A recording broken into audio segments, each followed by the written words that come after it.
Mais vous m'avez parlé comme si j'étais le président du Burkina Faso, comme si j'étais toujours une puissance coloniale. Mais moi, je ne veux pas m'occuper de l'électricité dans les universités au Burkina Faso. C'est le travail du président. Du coup, il s'en va, reste là. Du coup, il est parti réparer la climatisation. L'esclave qui n'est pas capable d'assumer sa révolte ne mérite pas que l'on s'apitoie sur son sort.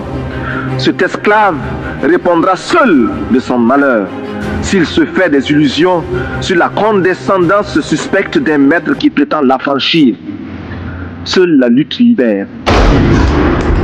Coup d'État au Burkina Faso, le lieutenant-colonel Damiba a été évincé. Il est remplacé ce soir par le capitaine Ibrahim Traoré. Les frontières sont désormais fermées. Les connexions sont particulièrement difficiles avec le Burkina Faso. Le lieutenant-colonel Paul-Henri Sandaogo Damiba est démis de ses fonctions de président du MPSR. 2. Le capitaine Traoré Ibrahim est nommé président du MPSR pour compter de ce jour.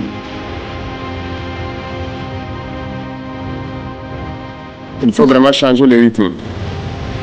Il faut changer le rythme, il faut aller vite. Tout le pays, c'est de l'urgence. Donc chacun à son niveau doit pouvoir aller plus vite et abandonner les lourdeurs administratives inutiles là.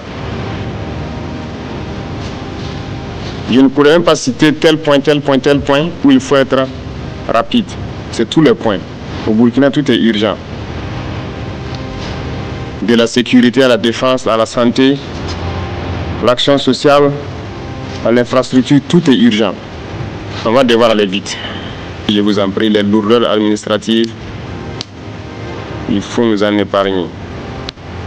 Il y a des gens aussi dans des ministères qui ont l'art de chaque fois prendre les dossiers, les poser, de ne pas les traiter, ou souvent même qui osent demander autre chose avant de les traiter. Donc, repérez ces gens et agissez. Je sais que vous utilisez des pick-up Land Cruiser dans vos ministères, souvent sous-exploités. Et il y en a beaucoup souvent sur vos hangars,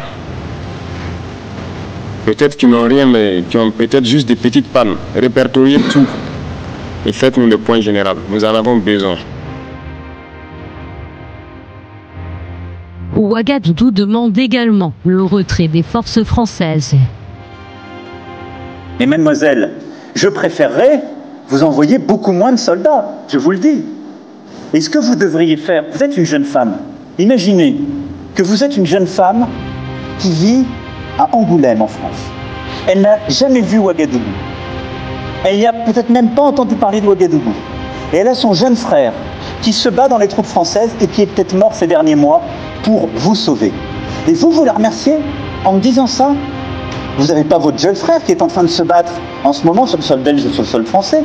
Vous avez peut-être votre grand-père, votre arrière-grand-père qui est venu se battre pour aider la France quand elle était attaquée en 14-18 ou en 39-45.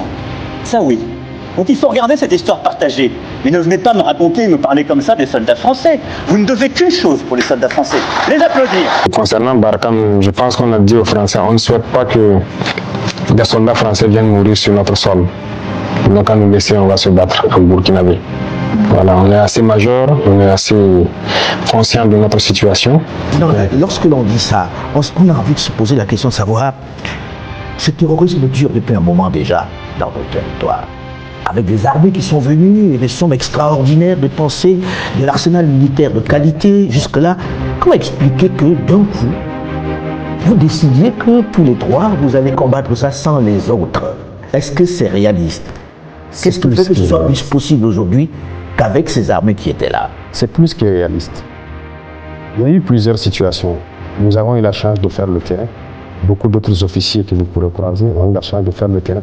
Et on manœuvrait avec ces armes étrangères. Sur votre propre territoire, on vous fait des restrictions. Ils font ce qu'ils veulent. Ce qui est encore plus surprenant. Imaginez, vous avez avec toute la technologie qu'ils avaient. Ils ont actuellement peut-être des satellites qui observent tout. Ils avaient des drones, des hélicoptères, tout type d'appareils. Mais on ne voyait jamais les terroristes. Aujourd'hui, nous avons décidé de faire la vie. Vous vous rendez compte? On les retrouve tous les jours et on les faute. Donc, il y a un problème. Pour vous, il n'y avait pas une réelle volonté de les combattre alors? Aucune volonté de les combattre. S'ils le voulaient, ils pouvaient le faire. Le terrorisme n'aurait jamais atteint ce niveau. Ces impérialistes n'ont qu'un seul cliché en tête. L'Afrique est l'empire des esclaves. C'est comme ça qu'ils voient l'Afrique. Pour eux, les Africains les appartiennent. Nos terres les appartiennent.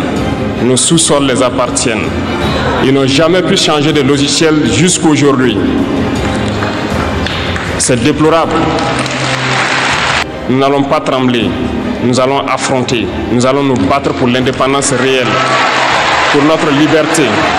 Il faut que nous, chefs d'État africains, nous arrêtons de nous comporter donc en marionnettes qui dansent à chaque fois que les impérialistes tirent sur les ficelles. Hier, le président Vladimir Poutine a annoncé donc l'envoi de céréales en Afrique. Nous sommes bien contents. Nous lui disons merci pour cela.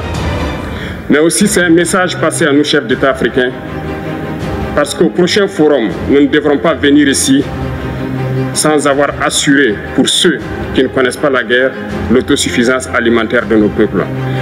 Nous devons prendre l'expérience de ceux qui ont pu déjà atteindre cela en Afrique, tisser de bonnes relations ici et tisser de meilleures relations avec la Fédération de Russie pour pouvoir assouvir les besoins de nos populations. Je ne serai pas peut-être long, le temps imparti est très court. Nous sommes obligés de nous arrêter à un moment donné.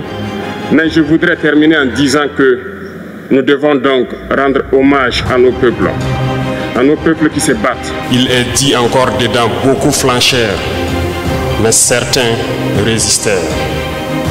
Les échecs, les succès, la sueur, le sang ont fortifié et fortifieront notre nation.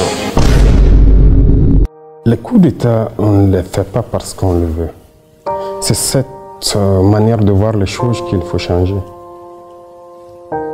Vous êtes d'accord avec moi que d'avoir ces États en crise, pour faire un coup d'État et assumer ses responsabilités, c'est très lourd. Mais si on le fait, c'est parce que nous avons une envie d'amener nos peuples donc vers une certaine souveraineté, parce que nous connaissons l'origine de cette crise. Et je pense qu'on devrait être accompagné. Le patriotisme s'est réveillé dans tout le Burkinabé. Que ce soit les combattants, que ce soit les populations civiles, vous les voyez bien contribuer. Ça n'aurait pas été possible il y a quelques années de cela. Pourquoi? Il faut savoir réveiller le patriotisme en chaque peuple. Les mettre en confiance, savoir que leur patrie c'est la seule chose qui les reste. Ça, on a réussi à le faire. Voilà pourquoi lorsqu'on les demande de contribuer, ils le font. On a demandé aux gens de s'enrôler pour combattre partout où ils sont. Même aujourd'hui, si nous décidons que nous voulons 1 million de Burkinabés pour combattre, nous les aurons. Les volontaires pour la défense de la patrie? Oui. Les gens sont prêts, ils sont engagés. Gloire à nos peuples, dignité à nos peuples, victoire à nos peuples. La patrie ou la mort, nous vaincrons. Gloire, dignité, pouvoir, la